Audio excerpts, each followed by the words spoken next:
Subscribe the Technodi channel and hit the bell icon so you never miss the upcoming updates.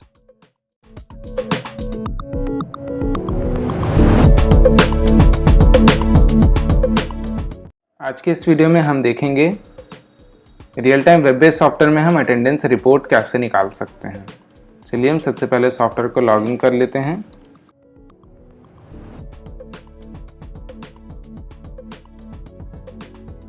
Login करने के बाद जैसे देख सकते हैं अभी हमारा टोटल एम्प्लॉय 2 दिख रहा है, टोटल प्रेजेंट एम्प्लॉय 0 है, total absent employ, total late employ.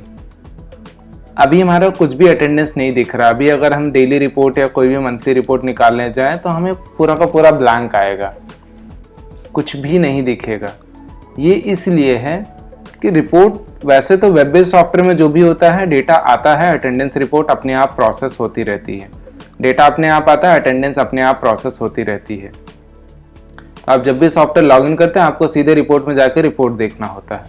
लेकिन अभी हमने फर्स्ट टाइम लॉगिन किया है, फर्स्ट टाइम अकाउंट क्रिएट करके पहली बार हमने एम्प्लॉइज़ को ऐड किया है, या हमें कभी अटेंडेंस रिपोर्ट में कुछ गड़बड़ हो गया है या कुछ भी दिक्कत हो रही है, उस केस में अगर हमें मैनुअली सारा जनरेट प्रोसेस करना है तो हम सबसे पहले ट्रांजैक्शन में जाएंगे। ट्रांजैक्शन के अंदर हमें जनरेट शिफ्ट मिलेगा।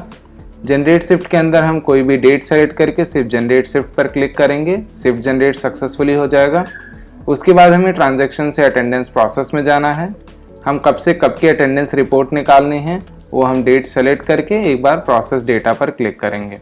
जैसे ही एक बार अटेंडेंस प्रोसेस कंप्लीट हो जाएगा, अब अगर हम डैशबोर्ड पर आकर के देखें तो देखें एक एम्प्लॉय प्रेजेंट है। अब अगर अभी इसका व्यू डिटेल्स पर हम क्लिक करके देखें तो इनका इन टाइम और आउट टाइम हमें रिफ्लेक्ट हो रहा है। अब अगर हम देखें तो दोबारा हमें ये अटेंडेंस प्रोसेस करने की ज़रूरत नहीं है। जैसे हम देखते हैं ये एम्प्लॉय का आईडी जो है वो 02 नंबर आईडी है, तो हम एक बार 02 नंबर आईडी पे वापस से पंच कर लेते हैं। Thank you. हमने 02 पर भी पंच कर लिया, 8 हो गया, 6 हो गया, हमारा 1 नंबर आईडी किधर है? ओके कोई बात नहीं। हमने 02 नंबर आईडी पे पंच किया है। हम एक बार डैशबोर्ड को रिफ्रेश करते हैं, देखेंगे हमें टोटल 34 पंचेस रिसीव हो गए हैं। अभी अगर हम उस एम्प्लॉय के लिए व्यू डिटेल्स पे क्लिक करें तो देखें ये टाइम अपने आप अपडेट हो जाएगा। अब दोबारा हमें इसकी अटेंडेंस के लिए कभी भी प्रोसेस करने की ज़रूरत नहीं है। जैसे अभी मैं एक काम करता हूँ, 111 नंबर पर भी एक एम्प्लॉय मैं ऐड कर देता हूँ। हम ऐड करते हैं, टेस्ट नाम दे देता हूँ मैं, RSS 111, आईडी डालते हैं 111 डाल के हम इसको सेव कर देते हैं। अभी हम डैशबोर्ड पर आते हैं। डैशबोर्ड पर आएंगे, हम एक बार 111 पे पंच करेंगे। देखते हैं अभी लास्ट पंच हमारा 54 पे आया है। हम एक बार डैशबोर्ड को रिफ्रेश करते हैं, देखिए दूसरा अपने आप प्रोसेस हो जाएगा। आगे हम जितने भी ऐड करते रहेंगे, जितने भी एम्प्लॉय हम नए नए ऐड करते रहेंगे, उन सबका डेटा अपने आप प्रोसेस होता रहेगा। अभी जैसे हम देखें हमारा ये दोनों एम्प्लॉय लेट में आ गए हैं, ये एक एम्प्लॉय हमारा एब्सेंट में आ रहा है जिसका आईडी 1 है। हम 1 नंबर पे एक फिंगर ऐड कर लेते हैं अपनी बायोमेट्रिक में। 1 नंबर पे हम एक फिंगर अपना ऐड करते हैं।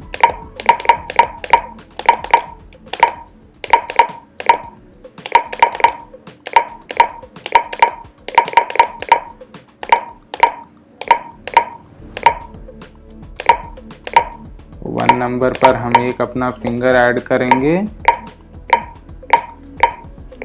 हमने 1 नंबर पे फिंगर ऐड कर लिया। अभी हम पंच करते हैं। देखिए अभी करंट टाइमिंग 11:54 है, मैं 11:55 पर पंच किया मैंने बायोमेट्रिक्स में। 11:55 पे पंच रिसीव हो और उसी के साथ ही हमारा डैशबोर्ड भी अपडेट हो गया सीधे प्रेजेंट में। तो वेब बेस्ड सॉफ्टवेयर लेने का यही फायदा है कि आप जब भी पंचिंग करते हो बायोमेट्रिक में आपके पंचिंग होता रहता है, आपका बैकग्राउंड में सॉफ्टवेयर चलता रहता है और अपडेट होता रहता है। हम एक बार सॉफ्टवेयर को लॉग आउट किया, हम पूरा का पूरा ब्राउजर ही क्लोज कर देते हैं। हमने पूरा का पूरा ब्राउजर क्लोज कर दिया। अभी हम 1-2 बार पंच कर लेते हैं। हमने 11:56 पे 111 नंबर आईडी पे पंच किया, 2 नंबर आईडी पे भी 11:56 पे पंच किया, 1 नंबर आईडी पर भी 11:56 को पंच किया। अब हम वापस से सॉफ्टवेयर को लॉगिन करते हैं एक बार। हमें कुछ भी मैनुअल टास्क करने की ज़रूरत नहीं होती है। सॉफ्टवेयर बैकग्राउंड में सर्वर पे रनिंग है, वो अपने आप डेटा जनरेट प्रोसेस करता रहता है। आपको सिर्फ सॉफ्टवेयर को लॉगिन करना है और लॉगिन करके सीधे आपको रिपोर्ट निकाल के चेक करनी है।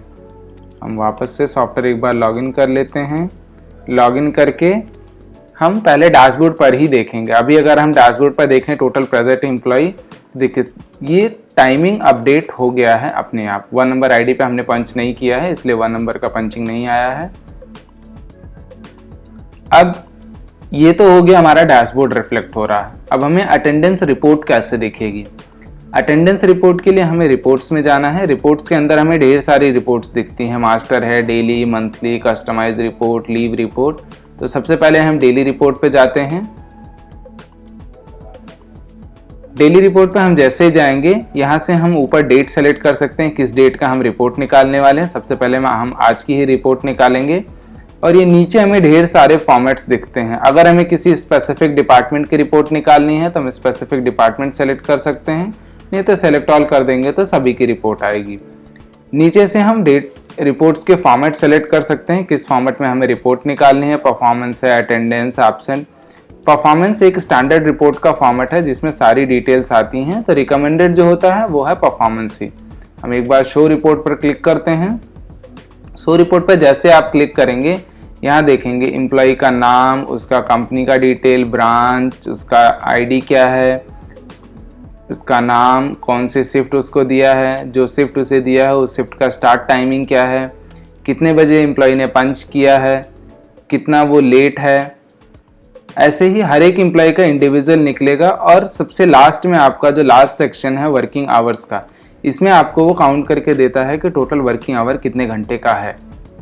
ये आपका स्टार्ट टाइम और आपके आउट टाइम, इन टाइम और आउट टाइम के बीच का जितना टाइम होता है वो टाइम आपका वर्किंग आवर में काउंट होके आता है। ये तो हो गया आपका डेली रिपोर्ट। ऐसे ही सॉफ्टवेयर में और भी ढेर सारे रिपोर्ट्स हैं। जैसे आप मास्टर रिपोर्ट में जाएंगे तो मास्टर रिपोर्ट में जो भी डिटेल्स आपने फिल करी हुई है, ये company, department, designation, policies, time, shift, वो सारी डिटेल्स आपकी मास्टर्स में आती है। तो वो सारी डिटेल्स आप यहाँ से ऐसे निकाल सकते हैं। अगर इन केस कभी आपको चाहिए हो पूरी लिस्ट की कितने एम्प्लॉयज आपके एडेड हैं तो आप यहाँ से ले सकते हैं। और किसी भी रिपोर्ट को अगर आपको एक्सट्रैक्ट करना है तो रिपोर्ट सेव करने के लिए आप सिर्फ ये सेव बटन पर क्लिक कर सकते हैं। यहाँ से आप एक्सेल, पीडीएफ या वर्ड किसी में भी ले सकते हैं। जैसे मैं पीडीएफ में सेव करता हूँ तो ये मेरा पीडीएफ में सेव हो जाएगा और ये हमारा रिपोर्ट ओपन होके आ जाएगा। ऐसे हमारा रिपोर्ट दिखेगा। ये पीडीएफ फॉर्मेट का रिपोर्ट है। हम इसको क्लोज कर देते हैं। इसके बाद हम आते हैं मंथली रिपोर्ट पे। मंथली रिपोर्ट में हम आएंगे, जितने भी दिन का डेटा हमारा प्रोसेस्ड हो चुका रहेगा उतने दिन का हमें सीधे रिपोर्ट दिखेगा। तो डेट सेलेक्ट कर सकते हैं हम इंडिविजुअल, किसी भी डेट जब कभी हमें रिपोर्ट निकालना होगा। फिल्टर्स हमारे वैसे ही हैं। अगर हमें चेंज करके किसी स्पेसिफिक ब्रांच या स्पेसिफिक डेजिग्नेशन या स्पेसिफिक कंपनी की रिपोर्ट निकालनी है तो फिल्टर चेंज करके हम सेलेक्ट कर सकते हैं। उसके बाद यहाँ नीचे फिर से हमें सारे रिपोर्ट्स के अलग अलग फॉर्मेट दिए हैं। कोई भी फॉर्मेट आप चूज करके रिपोर्ट निकाल सकते हैं। मैं अभी के लिए परफॉर्मेंस रिपोर्ट निकालता हूँ। परफॉर्मेंस रिपोर्ट आप निकालेंगे तो यहाँ जैसे देख सकते हैं ये आपका पूरा ऊपर आपको डिपार्टमेंट का नाम दिख जाएगा, नीचे एम्प्लॉय का नेम दिखेगा, उसके नीचे एम्प्लॉय कोड, उनका डिपार्टमेंट, कितने घंटे टोटल अब तक वो लेट आए हैं, आज तक का टोटल उनका वर्किंग आवर कितना है। अभी जैसे इनका हम देखें टोटल वर्किंग आवर यहाँ दिखेगा। ओवर टाइम अगर कुछ होगा तो टोटल ओवर टाइम दिखेगा। कितने दिन एब्सेंट हैं आज तक, 14 तक 10 दिन वो एब्सेंट हैं, 1 दिन प्रेजेंट हैं। पेड डेज उनका टोटल 4 है और 3 दिन का बीच में वीक ऑफ है। वीक ऑफ 3 दिन इसलिए दिख रहा है क्योंकि हमने सेकंड सैटरडे को भी वीक ऑफ दिया है। तो 2, 6 और 12 को 2 संडे हो गए, 6 और 13 को 2 संडे हो गए और 12 तारीख को एक हमारा सैटरडे का ऑफ हो गया है। और यहाँ भी देखेंगे तो यहाँ में यहाँ इन टाइम दिखेगा। हम इसको थोड़ा सा जूम कर लेते हैं। यहाँ देखेंगे तो ये हमारा इन टाइमिंग है, ये हमारा आउट टाइमिंग है, ये हमारा शिफ्ट बताएगा कौन से शिफ्ट है। यहाँ हमें दिखेगा टोटल कितने घंटे लेट आया है। यहाँ आपका टोटल वर्किंग आवर दिखेगा। नीचे आपका स्टेटस दिखेगा जिसमें प्रेजेंट, वीक ऑफ, एब्सेंट जो भी कुछ होगा वो सारा हमें यहाँ दिखेगा नीचे। इस रिपोर्ट को भी अगर हमें एक्सेल, पीडीएफ या वर्ड किसी में सेव करना है तो सेम तरीका है, यहीं से एक्सेल, पीडीएफ या वर्ड किसी में भी सेव कर सकते हैं। अपने आप डाउनलोड करेगा, डाउनलोड करके हमें दिख जाएगा। ये हमारा PDF में रिपोर्ट आ जाएगा, जिसमें हमें जैसे हमने वहाँ ब्राउज़र पे देखा वैसे हम यहाँ PDF में भी चेक कर सकते हैं। तो इसको क्लोज़ कर देते हैं। तो ये हो गया हम सॉफ्टवेयर के अंदर रिपोर्ट्स कैसे देख सकते हैं। ऐसे ही आप डेली, मंथली नहीं, कस्टमाइज रिपोर्ट हो या लीव का रिपोर्ट हो या आपका GPS का रिपोर्ट हो, टेम्परेचर का रिपोर्ट हो, विजिटर का टेम्परेचर का रिपोर्ट हो, सारी रिपोर्ट्स आप यहीं से देख सकते हैं। ऐसे आपका लीव रिपोर्ट में भी लीव रिपोर्ट आपको नीचे दिख जाएगा, लीव ट्रांजैक्शन और ईयरली बैलेंस रिपोर्ट। ऐसे आप रिपोर्ट में जब जाएंगे GPS रिपोर्ट में, GPS रिपोर्ट में आपको जो भी लोग मोबाइल से पंचिंग करते हैं आपके एम्प्लॉय, उनकी डिटेल्स दिखती हैं। जो GPS report with photo, routing, distance wise, working hours wise, Google map की लोकेशन के हिसाब से जो भी रिपोर्ट्स आपका होगा वो रिपोर्ट्स आप यहाँ से एक्सट्रैक्ट कर सकते हैं। और किसी भी रिपोर्ट को आपको सेव करना होगा तो उसको एक्सेल या PDF में आप सेव कर सकते हैं।